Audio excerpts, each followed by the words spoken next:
Salam, bugün iyunun 24-düdür. Azərbaycanın ikinci prezidenti Əbülfəz Elçibəyin doğum günüdür.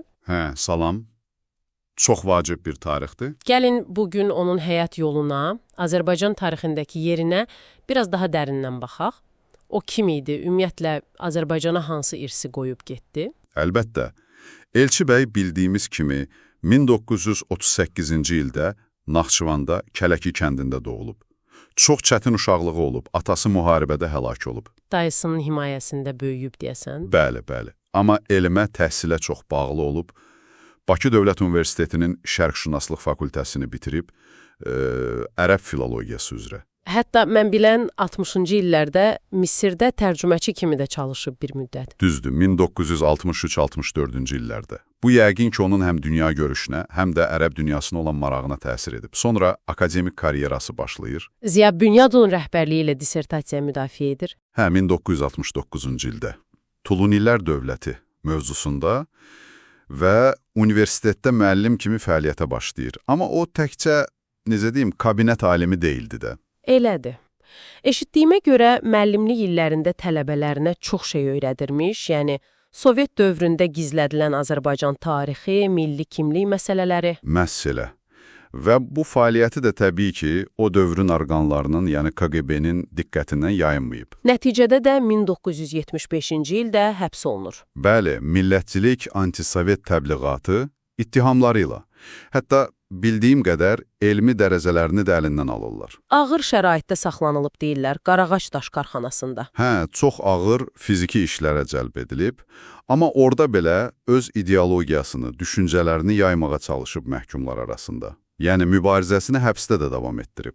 Azadlığa çıxandan sonra bir müddət Elmlər Akademiyasının Əlyazmalar İnstitutunda işləyir, amma sonra 80-lərin sonu gəlir. Bəli, Azərbaycan üçün çox mühüm bir dövr başlayır. Milli azadlıq hərəkatı. Və Elçibəy yenidən siyasi səhnəyə qayıdır. Azərbaycan Xalq Cəbhəsinin liderlərindən birinə çevrilir. O dövr çox mürəkkəb idi axı. 20 yanvar faciəsi yaşandı. Sovet İttifaqı dağılırdı, Qarabağ müharibəsi alovlanırdı. Tam bir qarışıqlıq idi. Və bütün bu proseslərin içində Azərbaycan müstəqilliyini elan etdi. Məhz.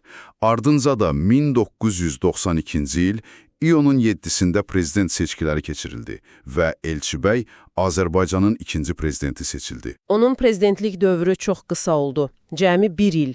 Amma bu bir il ərzində çox dinamik, çox mühüm islahatlara imza atıldı, elə deyilmi? Şübhəsiz.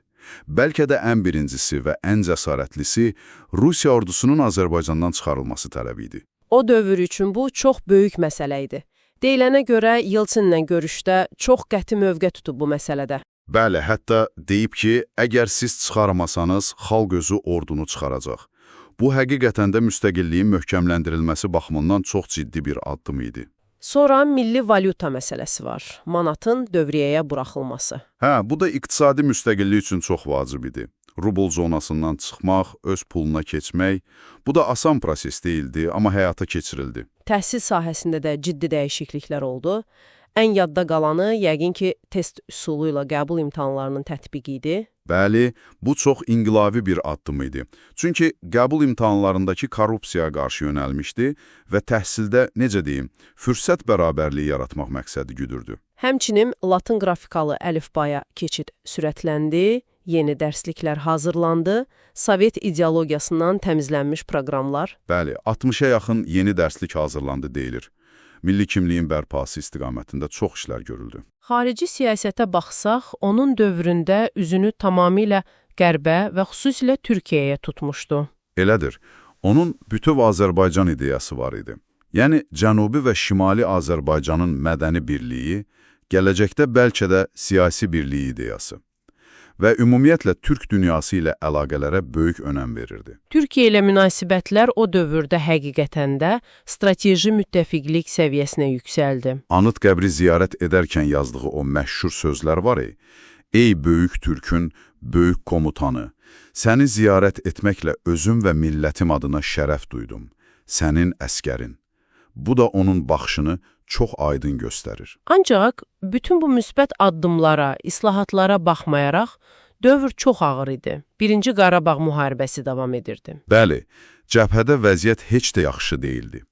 Orduda ciddi nizam-intizam problemləri vardı. Ölkə daxilində sabitlik tam bərqərar olmamışdı. Və bütün bunlar təəssüf ki, 1993-cü ilin iyun hadisələrinə gətirib çıxardı. Gəncədəki qiyam. Surət Hüseynovun başçılığı ilə başlayan qiyam, eyni zamanda da Cənubda Əlikram Hümbətovun separatçı hərəkətləri, o Talış Muğan Respublikası məsələsi Ölkə əslində vətəndaş müharibəsi təhlükəsi ilə üz-üzə qaldı. Tamamilə. Və bu hadisələr də Elçi bəyin hakimiyyətinin, necə deyim, sonunu gətirdi. O, vəziyyəti daha da gərginləşdirməmək, qan tökülməsinin qarşısını almaq üçün Bakını tərk edib Kələkiyə getdi. Bu addımı hələ də çox müzakirə olunur. Bəli, kimisi bunu doğru addım sayır, vətəndaş qarşı durmasının qarşısını aldığını deyir, kimisi isə bunu hakimiyyəti buraxıb getmək kimi qiymətləndirir.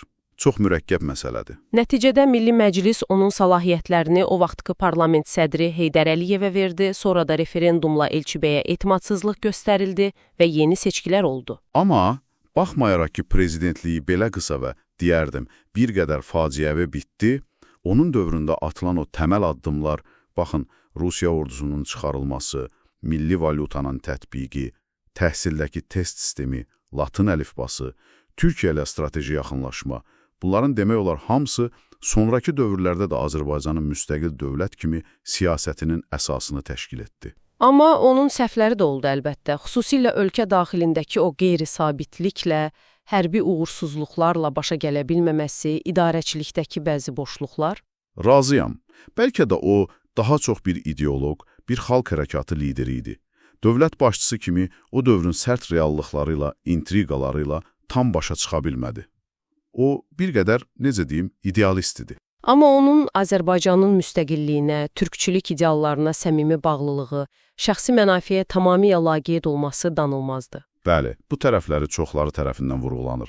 Sadəliyi, səmimiyyəti. 2000-ci ildə Ankarada vəfat etdi, Bakıda Fəxri Xiyabanda dəfn olundu. O dəfn mərasiminə 100 minlərlə insanın axışması da yəqin ki, xalqın ona olan münasibətinin bir göstəricisi idi. Şübhəsiz, bu qədər qısa müddətdə hakimiyyətdə olmasına baxmayaraq, xalqın yaddaşında dərin iz buraxıb. Bəs bugünkü günə baxanda onun irsindən nə götürmək olar? Onun idealları ilə o dövrün reallıqları arasındakı o ziddiyyət bizə nə deyir? Bu haqda düşünməyə dəyər məncə. Həqiqətən də düşündürücü məqamlardır.